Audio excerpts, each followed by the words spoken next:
Hey guys, it's Gordon, fascinated by fungi. I'm out here in my backyard and I just noticed a whole bunch of mushrooms growing. They are wine cap mushrooms, Stropharia rugosannulata, and they're mushrooms that I planted, so I'm pretty sure they are what I think they are. But I'm going to go ahead and show you guys kind of how I've cultivated them and what they look like when they're growing here. So let me flip this around. I'll show you guys what I have. So my cultivation setup is very low tech. I've got kitty beds filled with straw, and I inoculated them with some wine cap spawn that I got from North Spore, which is a great mushroom company that sells spawn and kits and other stuff. If you'd like to buy some stuff from North Spore, particularly this wine cap spawn, which I highly recommend, you can get it on the North Spore website, and you can actually use the discount code Fascinated by Fungi to save yourself 10%. So let me get this set up, and I'll talk to you guys a little bit about what it was like to inoculate this bed of straw here and then show you harvesting. So what I did was I took straw, and this is very importantly, get straw, not hay, because hay has a whole lot of seeds in it and it's higher protein for animals, but straw is like what you want to put on your garden because it's not full of seeds. And so I got straw and I soaked it for about 3 days till it goes anoxic, so that means that all the oxygen gets used up. And by getting rid of all the oxygen, you're then making it less competitive for the fungi. So the bacteria kind of end up sucking up all the oxygen, and then that makes there less competition for the mushrooms when you go ahead to inoculate with them. So I took a big bag of wine cap grain spawn that I got from North Spore, stirred it into this stuff, and I've just been kind of watering this periodically for the last couple months, and I have all these beautiful big mushrooms here. They're really very easy to grow. Wine caps are some of the easiest, and certainly one of the things I recommend people do try out when they're first getting into cultivation here. They have a flavor kind of unique. It's different from the mushrooms you get in the store. It's definitely not quite as earthy. They are great texturally, and I don't love the flavor compared to like some chanterelles or some other wild mushrooms, but they're a very good one. Very solid mushroom. The stem and the cap taste sort of different, so sometimes you can cook them separately. But they will, if you plant a wine cap bed and you water it enough, you'll have mushrooms in like 2 or 3 months. It's really pretty quick, and you get a lot of them. The size of these wine caps is very much dependent on the amount of substrate they have. So sometimes they call these things garden giants too, because they will get very, very large if you give them more and more food. And what I'll do is every, 6 months or so, I'll go ahead and I'll turn a bed over, which means I take about half of the straw and substrate out here, and I'll mix in fresh straw, and then I'll keep getting mushrooms, because mushrooms need food. You got to keep feeding them to keep getting more mushrooms. So if you don't feed them, then you're going to run out of food at some point. The mushrooms will just keep getting smaller and smaller. But if you regularly refresh their food, they will keep fruiting, and they'll be big and beautiful and delicious. So this is a really great way to get some extra protein in your backyard. I also used the same bag of wine cap spawn to inoculate my new tomato bed. So I have really, really healthy tomatoes this year. The tomato bed has all sorts of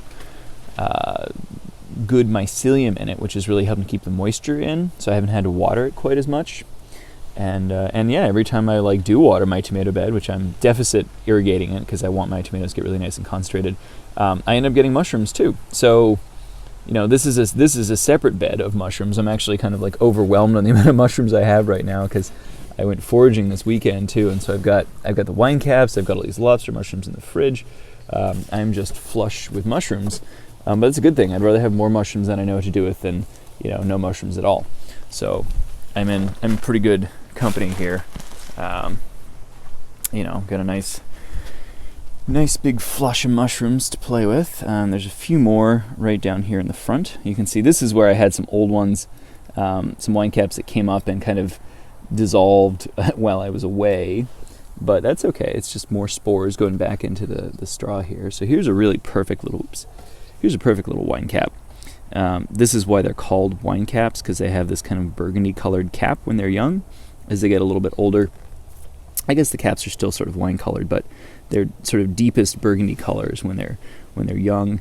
They have partial veil, which you'll see as like a little skirt when the mushroom has matured. The veil is kind of covering the spores, or covering the gills, and then as it matures, you'll see this little ring down here on the neck of the mushroom. And they have dark browny spores, which you can see all over my hands here. These things are very prolific spore producers. But, immature versus more mature specimen, they're both good. Pretty excited to have lots of them. I think I'm going to throw them in with some chicken that I'm cooking tomorrow night for tacos. So I'll have like mushroom chicken tacos, which would be great. Oop, there's another little guy. I'm just going to cut you out while I'm here. Yeah, this is fun. Every couple of days I can come out here and just kind of keep finding more and more wine caps coming up from the bed. And if I get totally overwhelmed, all I have to do is stop watering it, and the mushrooms will dry out, and I won't have to deal with as many. This is another wine cap bed over here, and I haven't been watering this one because I honestly have too many mushrooms. But I have a whole bunch of pink oysters that started fruiting out of this bed, so I figured I would come out and harvest these too. So these are Pleurotus dijamor. And again, you can buy these from North Spore, these beautiful pink oysters. This is growing off a kit, as opposed to me having started these from grain spawn. But kits, once they fruit once or twice inside, you can move them outside and get a few more flushes out of them. But these beautiful pink oysters look, great. They're very delicious, very tasty. Pink oysters, compared to some of the other oyster species, are very, very meaty. So I find that they have a little bit more of a very solid, meaty texture compared to like the yellow oysters, which are pretty frail, or even some of the blue oysters, which are usually pretty meaty. But these pink ones are definitely the meatiest of the oysters. At least that's how I feel about it. But they are also gorgeous in pink, so check it out. Big old flush of pink oysters here, and maybe I'll toss these into my tacos tomorrow too. But yeah, if you want to get kits, if you want to get grain spawn, you can definitely order from North Spore. You can use my code Fascinated by Fungi, all caps. You can also get this handy dandy little knife. I get my Opinel from North Spore, and I really like this knife with a little brush and the curved tip, so I don't poke myself. And it's the curvature helps you kind of clean and trim mushrooms really well. So I am a big fan of all the stuff I get from North Spore. And that's why I got a discount code for you guys, because I want to share the wealth. So definitely check out northspore.com. Use the discount code Fascinated by Fungi, and happy shrooming to everybody. I got all sorts of good stuff here. I'm gonna go ahead and bring this inside and start cooking some dinner. So cheers, guys. Much love to everyone. If you want to learn more from me, you can definitely check out my website, fascinatedbyfungi.com. I've got cool original merch like this. I've got an About Me section. I've got a mushroom discount tab where you have the discount codes. And I have an FAQ tab where you can go and learn, what books do I like, what resources do I use, websites, etc., that kind of stuff. Anyhow, please follow me on all social media platforms. I appreciate you hanging out with me, and definitely leave some comments if you have any questions for me. But have a good one. Bye, guys.